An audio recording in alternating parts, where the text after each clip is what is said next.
Joining me now is Michael McKean. Michael, thank you so much for joining us on the show. My pleasure. Now, first of all, I want to congratulate you on the success of Better Call Saul. I thought your acting, particularly in season 2, was mind-blowing. When is it back? That's good. If I manage to blow one mind, I'm very happy. Now, when is it back for a third season? Well, I would look for it next year. We start shooting. We shoot the whole season out. It's our seasons are only 10 episodes long, so we shoot them out and then they doll them up and we put them out on the stands probably February, March. Right. So this summer we're going to go back to Albuquerque and give it another shot. Excellent. Well, I can't wait. Tell me this. Is Bob a fan of Laurel and Hardy? Bob or Odenkirk? Bob Odenkirk, yeah. Do you know if he's a fan? Oh. Coming from comedy? Yes, of course he is. Listen, there is nobody in his right mind wouldn't be a fan of Laurel and Hardy unless they have no sense of humor. I make one exception. I know that Woody Allen doesn't like Laurel and Hardy, but he does have a sense of humor. I mean, he's a very funny man, but he's got this blind spot, I happen to know. And I think he's the only person I've ever met who doesn't care for Laurel and Hardy. Wow. They've been part of my life for so long. And, I love them in a way that I don't love other movie actors or comedians. There's something about them it's like they're part of my family. I've just known them since I was conscious. Yes. And, it's a relationship that will never end until I do.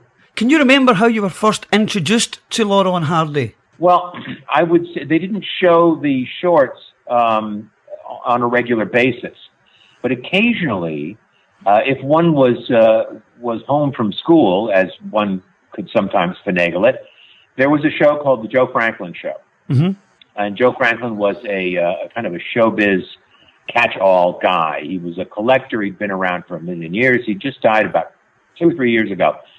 He was a very lovely man. I met him several times. And he was one of those guys who knew everything about old comedy and old showbiz. And he had this unbelievably cluttered office that was also his home base for TV. And he would occasionally show shorts, kind of on an irregular basis. And I got to see not only a few Laurel and Hardys, but also Charlie Chase, yes, Wheeler and Woolsey. I mean, really obscure people. Charlie Chase is not obscure particularly. He's a very, very talented guy. And, of course, did a lot of directing. Yes, that's right. And his brother as well, of course. James Parrott. Yes. That's right, James Parrott. So, anyway, that was kind of the first little bits of them I saw. And then they started showing the features on Saturday afternoons here in America, in New York. And I got to watch them every week. They would have Pardon Us or Blockheads or Sons of the Desert or The Devil's Brother, which was actually just on TV yesterday. That's my favourite one. That's my favourite Laurel and Hardy movie feature. What The Devil's Brother? Yes. Well, yeah, the bottling of the wine scene is awfully funny. There's some great stuff in that. I'm partial to Sons of the Desert and Blockheads myself, but there is, I love all the shorts too. I live in Cheviot Hills, which is just up the road from where Hal Roach Studios were. Oh. And in Cheviot, I was doing a film with David Paymer, wonderful actor. And he said, "You're a son of the desert, right?" And I said, "Yeah." He says, "And you live over in Cheviot Hills. That's where they built that house in The Finishing Touch." And I said, "Really? It's one of the silents?" He said, "Yeah." So I went back and I watched this silent short, The Finishing Touch, and see if I could recognize anything. Now, Cheviot Hills is nice and green, and there's golf courses and everything, but it's a desert in 1928. And here are these guys, my favorite guys in the world, putting up this house, building this house. Wow. And it's just kind of fascinating to live here. And Stan's house, the house that Stan lived in, is just up the road from us here. That's right, so of course it is. We're in Laurel and Hardy country. That's fantastic. And you know what? So am I here in the UK. Stan, his house in Glasgow is like 10 minutes from me. And also, really? James Finlayson is from Larbert, a place called Larbert near Falkirk, which is again 10 minutes in the other direction from me. And of course, Stan did his first stage performance here in Scotland at the Panopticon Theatre in Glasgow, which is still there and it's open. And the Sons of the Desert have their meetings there every month. They show Laurel and Hardy films in there, and you can see the theatre. So it's incredible. If you ever come to visit Scotland, you must come and see it. My wife is going to be doing a play at the Edinburgh Festival this summer. Really? So unless I'm tied up in Albuquerque, I'm going to come over there too. Anyways, I've never been to Scotland. So she I believe has been, I'm not sure, but she's going to be doing a play called Hamlet in Bed there, which is a play that she did in New York last year. So hopefully get a chance to come over and see y'all. That's fantastic. Please do let me know, Michael, if you do come over, and I'll take you to see the theatre and a few other little bits and bobs related to Laurel and Hardy. I'll also come and see the show. Excellent. Now, what aspect of Laurel and Hardy's comedy appeals to you? Would it be the slapstick, the visual comedy, or would it be the one-liners? Because there was some really, I think they were ahead of their time when it came to one-liners. Stan came up with some crackers, didn't he? Absolutely.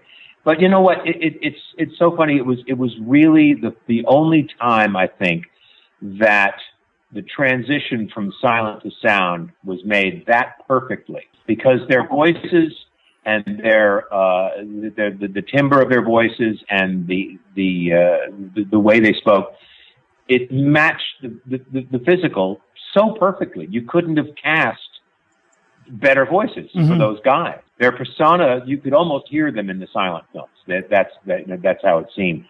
And you know, I think the thing that I really love the most, if push comes to shove, that I most loved about Laurel and Hardy was that they really, really loved each other. That as exasperating as they were, as big a fool as Stan could be, Ollie didn't drop him. He didn't say, I'm going to need another partner, you know. And even when they were married, they were always married to sort of beautiful nightmare women, you know. And it's sort of, well, we don't know how you pulled that off. But they didn't seem so much happier in each other's company. And there was just something kind of absurd about that. And but it really is the fact that they kind of felt about each other the way you have to feel about the world in general. It's like, this is not working at all, but it's what we're stuck with. We're going to stick with this. And that's why they appealed to a worldwide audience as well, because everybody could relate to them. Now, did you ever meet or work with anyone who knew Stan? Like, for instance, Dick Van Dyke or Jerry Lewis knew Stan as well? No, I knew some people when I was growing up. There were some people who were my age, you know, in their teens and 20s, who had visited Stan or who had, you know, spoken to him on the phone or communicated with him. I never met him, but I did work. Well, actually, I didn't work with him, but there was a director of photography named Kenneth Peach, and Ken Peach shot a lot of Laurel and Hardy's films, a lot of the shorts, some of the features, and he was toward the end of his career, toward the end of his life. You know, a healthy director of photography lasts forever. You know, because they work with the brain. Sure. I met Ken Peach several times when he was shooting Mork and Mindy, and we were doing Laverne and Shirley on the same lot at Paramount. So I actually talked with Ken for a little bit about working with those guys, and you know, he just said it was a really fun set, you know, and you don't see many like that. So it was nice to hear that. When we spoke to Mark Hamill on the show, he was telling us some of the stories that Peter Cushing would tell him, you know, about working with Laurel and Hardy on A Chump at Oxford. Right. And he told Mark how Stan would just do everything, you know, on set, and Ollie would just go to the golf and, you know, take off as soon as he'd finished filming. Stan would just take control. So it must have been great to see that actually happening. And so much of it, so many supporting actors. Robert Mitchum was in a Laurel and Hardy film. Did you know that? I sort of think I knew that. Dancing Masters was the movie that he was in. It was one of the Fox ones, one of the later ones. Yeah. Now, do you have a favourite foil, Michael, from the movies? I think most people like James Finlayson as the foil. For some people, it's Charlie Hall or Charles Middleton. Yeah, Charlie was pretty great. I mean, he had a lovely slow burn. I mean, Finlayson was more explosive. But Charlie, I always thought that he just kind of stood there and took the abuse because he was thinking up his response. Edgar Kennedy too. Edgar Kennedy, of course. Yeah, I thought he was great. I really loved him. Yeah, I was a big fan of all the Hal Roach stuff. Now, just before we let you go, Michael, if you could have appeared in any Laurel and Hardy film, which one would it have been? The thing is, the casting is so tight. They didn't have a lot, even in Sons of the Desert, where they have crowds of folks. There was still that little tight body of I couldn't imagine stepping into Charlie Chase's shoes in that film. But that's a great part. The guy who knows how to have a good time, and they're these two struggling fools who are just trying like crazy to have a good time. I'd want to be anywhere with them. Yeah. I could picture myself in the Foreign Legion. That would have been fun. Yeah, I don't know. I would have taken anything. Yeah. I would have shaved my head to work with Laurel and Hardy. Now, when we spoke to Ricky Gervais on the show, he told us that Christopher Guest is a big Laurel and Hardy fan as well. Oh, when you guys were doing Spinal Tap, did you often watch Laurel and Hardy when you were on the road, on tour? You know what? It's more like we would watch individually and compare notes. Sure. Yeah, they had a release of some of the shorts and some stuff that they just dug up and mismatched prints. And so they had a showing of them at a local theater here in Santa Monica.